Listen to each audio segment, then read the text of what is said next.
En nuestro análisis de caso nos presentan un video de la película X-Men Dark Phoenix, donde se encuentra un transbordador espacial girando en el espacio.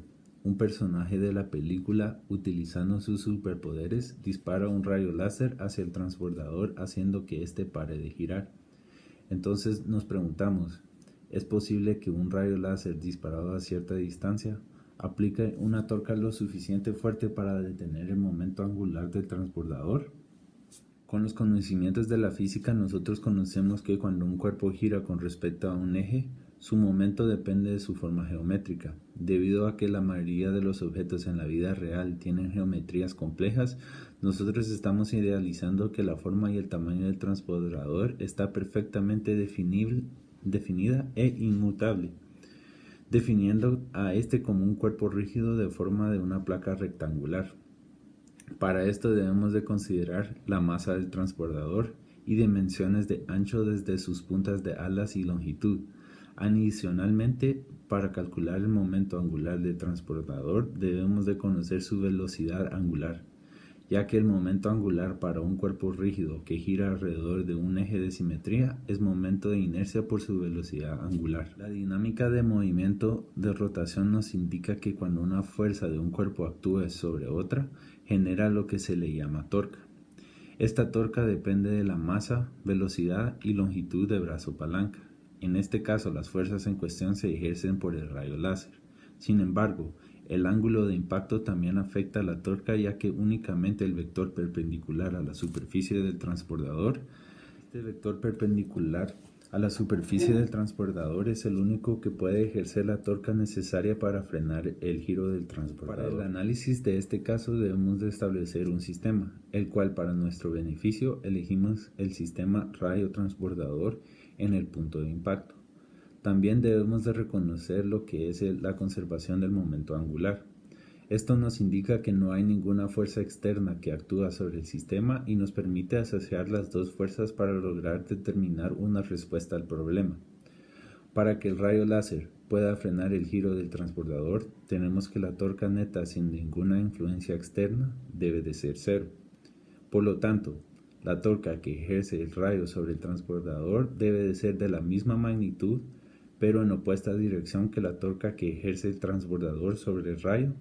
Es decir, el momento angular del sistema es constante y por lo tanto la sumatoria de ambos momentos debe de resultar en cero. En dado caso, estamos analizando una rotación sin influencias externas en un eje rotativo estático con un impacto inelástico. Bueno, para el área de mediciones nosotros nos basamos de primero en encontrar una página oficial de la NASA que nos aportaría las mediciones y peso del transbordador, siendo NASA 911, teniendo una longitud de 70.65 metros y un peso de 323.034 libras. Después, por medio de traque pudimos encontrar la cantidad de frames que se tardaba el rayo empezar a lanzar y llegar a impactar al transbordador, siendo de 3280 frames a 3310 frames, que posteriormente nos ayudará para encontrar la velocidad del rayo. Después encontramos la cantidad de frames que tarda en hacer una media vuelta. Es decir, cuando empieza te tarda una cantidad de 2513 frames y cuando finaliza la media vuelta se tarda 2476 frames, que nos ayudará posteriormente a encontrar la velocidad angular. Después, teniendo la longitud del transbordador, nos ayudó para encontrar respectivamente la distancia que está entre la nave espacial y el transbordador, siendo una distancia de 437.5 metros. Y ya teniendo esto, se pudo haber encontrado un cateto adyacente y un cateto opuesto, siendo 375.8 metros y 227.7 metros respectivamente. Y también tomando en cuenta cómo encontramos la ubicación del impacto, lo que hicimos fue tomar de referencia toda la longitud del transbordador y ubicarnos en la mitad, siendo de 35.26 metros. Y a partir de ahí tomamos en cuenta la distancia que estaba el lugar de impacto, siendo de 21.74 metros con respecto a su centro. Bueno, entonces ahora para el área de cálculo lo que nosotros hicimos fue primero hacer una diferencia entre los frames para la velocidad del rayo, en donde íbamos a hacer una conversión de frames a milisegundos, de milisegundos a segundos, y obteniendo los segundos que tarda de iniciar el rayo a impactar, iba a ser dividido entre la distancia entre las naves y el transbordador, dando de resultado 439 metros por segundo. Después, igual para la velocidad angular, lo que se hizo fue una diferencia entre los frames y hacer una conversión de frames a milisegundos, de milisegundos a segundos, y el resultado lo íbamos a dividir entre pi radianes, y aquí íbamos a tomar en cuenta media vuelta del transbordador. Después, obteniendo ya los catetos opuestos y adyacentes, se puede hacer una función trigonométrica de tangente inverso, obteniendo un ángulo de 31.21. Ya obteniendo todos estos datos se pudo usar una fórmula de conservación angular, siendo la inercia del transbordador, tomando de referencia que era una placa rectangular, la velocidad angular, igualado a la masa del rayo, la velocidad del rayo y el seno del ángulo. Ya obteniendo estos valores se puede despejar la masa del rayo y así obtener una cantidad de 7.26 por 10 a la 4 kilogramos. Bueno, para la resolución de caso tuvimos en cuenta dos objetivos. El primero era ver si lo que pasó en la escena puede haber pasado en la vida real. Y hay que tomar en cuenta algo. El transbordador se está moviendo por medio de un propulsor que le está generando torque y está haciendo a favor de las agujas del reloj. Pero al ser impactado por el rayo le contrarresta el movimiento, haciendo que eventualmente se estuviera deteniendo. Sin embargo, hay que tomar en cuenta que en la vida real lo que pasaría es que al momento de recibir impacto le generaría más torque, haciendo que el transbordador se moviera con una velocidad angular mayor.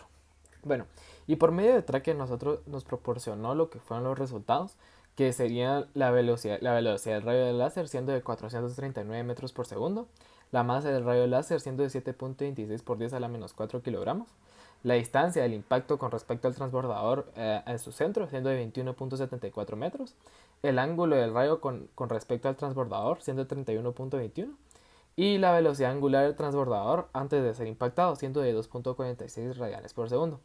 Hay que tomar en cuenta que con los resultados obtenidos nunca pudo haber pasado eso, además de que la masa necesaria que tuvo que haber tenido el rayo láser para detener el transbordador tuvo que haber sido de 72.600 kilogramos, que es sumamente pesado para una luz, en este caso siendo un fotón.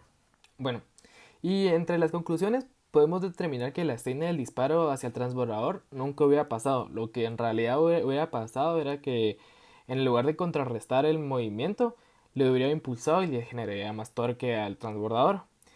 También se verificó que el rayo de Cyclops tendría que ser sumamente pesado para contrarrestar el transbordador si fuera tomado en la vida real. Sin embargo, la masa de un fotón es prácticamente cero, lo cual haría prácticamente imposible que un rayo de luz detuviera un transbordador girando en el espacio.